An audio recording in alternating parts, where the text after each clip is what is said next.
Hi, everybody.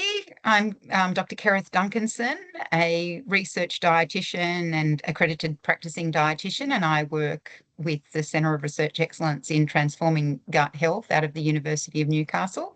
And today I'm here with Professor Nicholas Talley, who is a gastroenterologist, a neurogastroenterologist, and an expert in eosinophilic conditions. And today we're recording this video to highlight issues in dietary and medical management of eosinophilic esophagitis for Eosinophilic Awareness Week.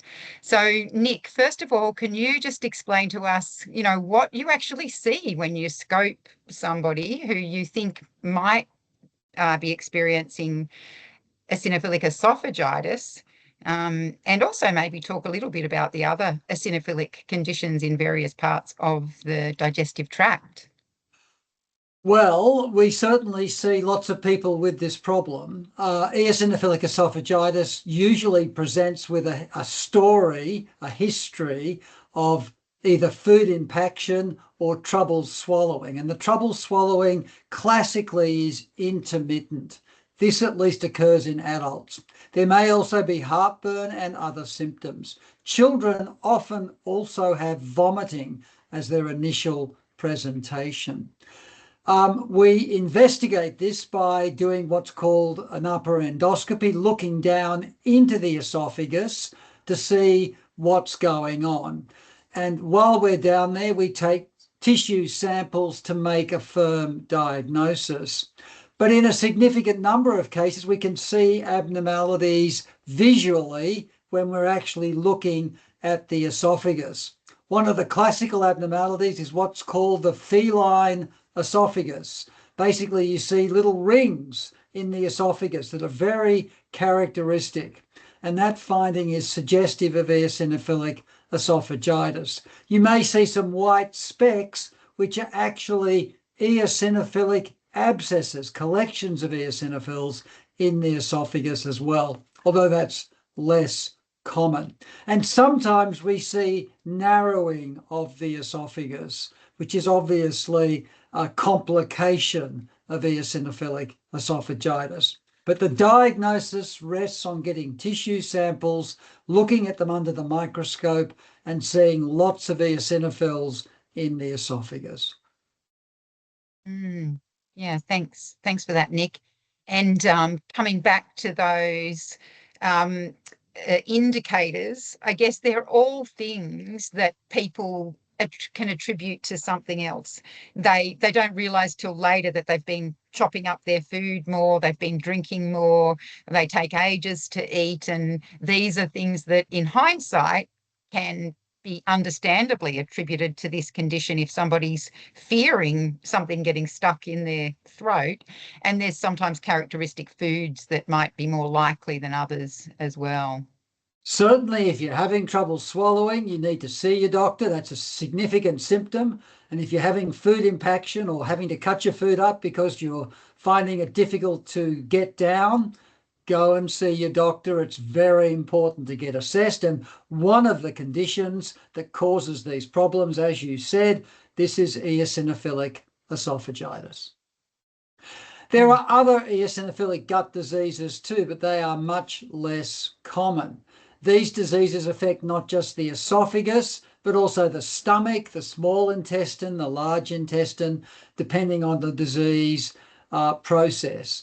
And these are important to recognise also because the management of those diseases is more complex and requires a different approach. So that's an important differential diagnosis to consider in people who are presenting with eosinophilic esophagitis. And I guess the good news is that, well, there's medical management, right? There's steroids that can be taken in Australia, and in other countries there's biologic type of therapies. But often people do want to try a dietary approach at some stage. And we now limit that really to a 2-food elimination diet because we know although it used to be that we eliminated the six most antigenic or most likely foods, that actually wheat or dairy or both tend to be the antigens that are most likely to initiate this eosinophilic response in 70 or 80% of those people with this condition. So what we would do once as the dietitian working with the gastroenterologist would be to first of all check if somebody is willing to trial over a period of 8 or so weeks, which is how long it takes to really settle this down, to trial a diet where we are removing wheat and usually all forms of gluten, in fact, not just wheat,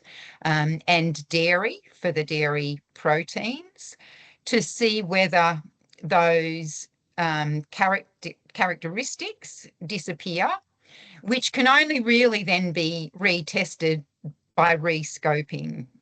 Right, Nick? That's correct. We rescope at about 12 weeks. It depends on the protocol. Some people have slightly different protocols, but around 12 weeks, because we want to see if there's been a good response to removing the food. Foods are a big driver of eosinophilic esophagitis, not the only driver, but the most common.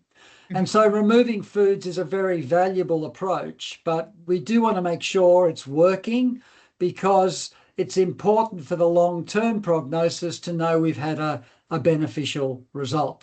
Kerith, do you ever just take out dairy alone, a single food elimination diet? Yeah, yep, for sure. If we have a kind of a most likely suspect, or if it's going to be really challenging for somebody to do both, then we could trial one and see, with the gastroenterologist on board, to then rescope and see what happens. And certainly we would then, after that 12-week scope, reintroduce one or the other, whichever one person's been missing the most. Some people don't mind not having dairy. Other people, other people also get benefit from reducing these because they might have, IBS or a functional gut disorder or a DGBI on top of that. So some people actually don't mind doing the diet because they feel so much better. Like their partner says, oh gosh, you've stopped coughing, you've stopped really not going out because of eating. This is actually a lot better than it was before. So, it's not all gloom and doom to be following this diet, because the recovery can be quite noticeable.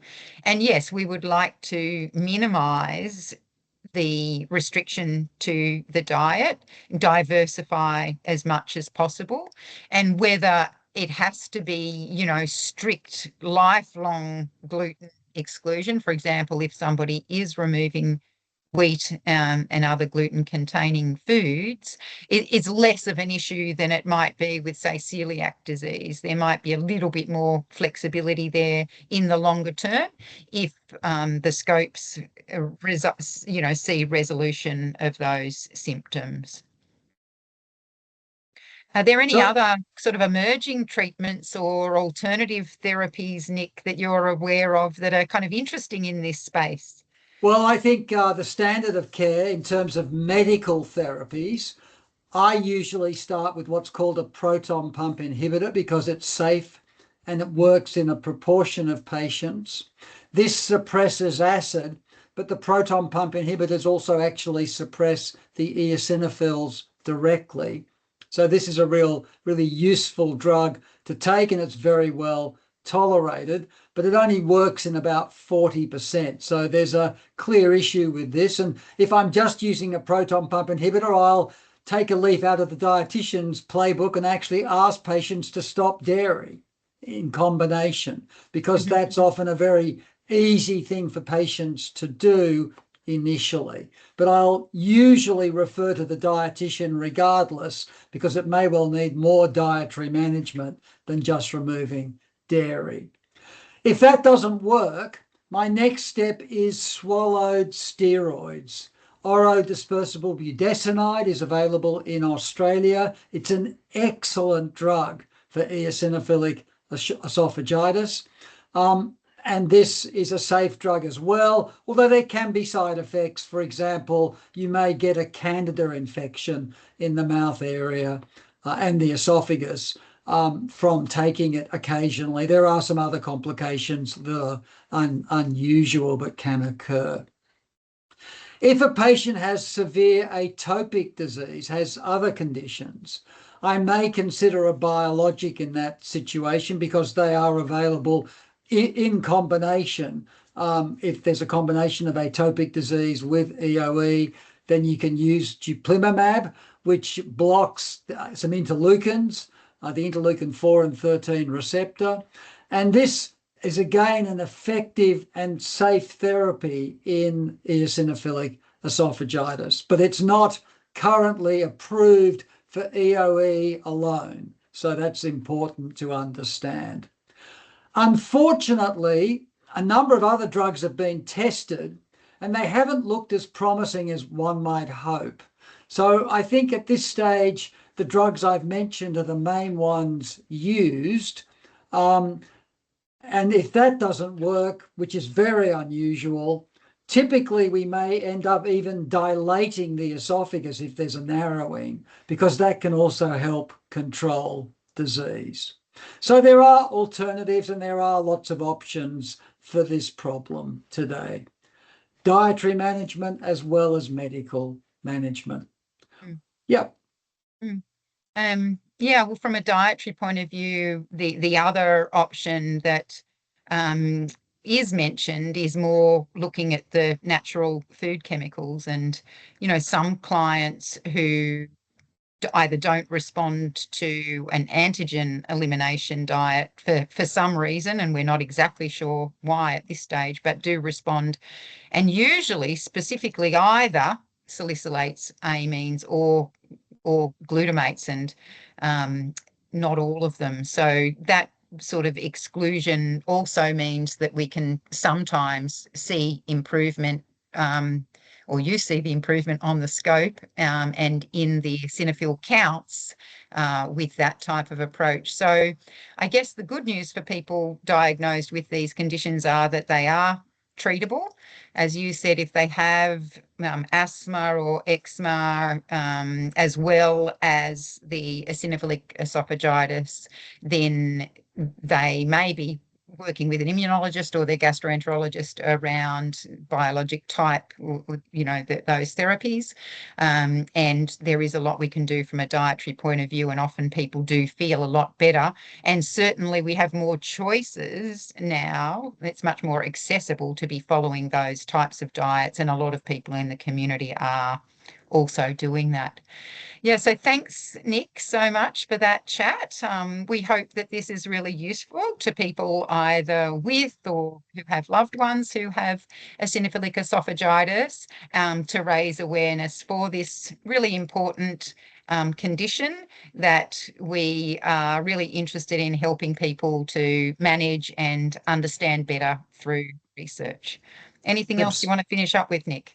Absolutely. Thank you, Kerith. Excellent commentary. And let me also say people should be reassured this disease is a benign disease. It doesn't cause any mortality. So that's incredibly important. And it can be very well managed. But you do need to see your health providers to get that kind of appropriate management. That's very important. And just to finish up with, I guess the other thing is that the ausEE website has a wealth of information, resources and support for this condition. There's also some good information on the ASCIA food allergy website, or, you know, allergies website more generally. So it is worth looking at those evidence-based sources of information also, to not be completely confused by everything you may see on the internet. There's really good information out there. So thanks again, Nick, and best wishes to everybody. Thank you, Kerith. Best wishes to all.